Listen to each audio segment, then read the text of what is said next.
Hello everybody, welcome back. Today as well we have got you another video. In this video I'll show you how you can simply go ahead and change email on Epic Games. But before that, please do make sure to like our video, subscribe our channel, and yes, without any further delay we'll simply go ahead and start our video. For the matter, what you're gonna do is simply gonna go ahead first access your epicgame.com on your mobile's browser. Go ahead, search it up, and you will land on this kind of home page of it itself. Afterwards, you're gonna go ahead, tap on this three horizontal line given on beside right corner.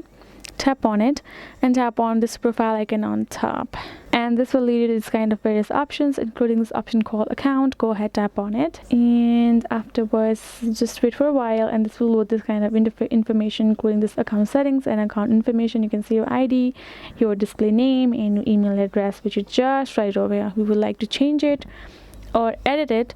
We can go ahead, tap on this little blue icon with this edit icon as well, and this will ask us to enter our new email address, which we can go ahead enter our new email address. Over here we will tap on this continue option. It will ask for us a code, and then once we have entered that, we will be able to change our email address likewise from over here in this Epic Games website. So this will be it, guys. Hope this video was helpful to you all. Thank you so much for watching, and I'll see you guys in our next video.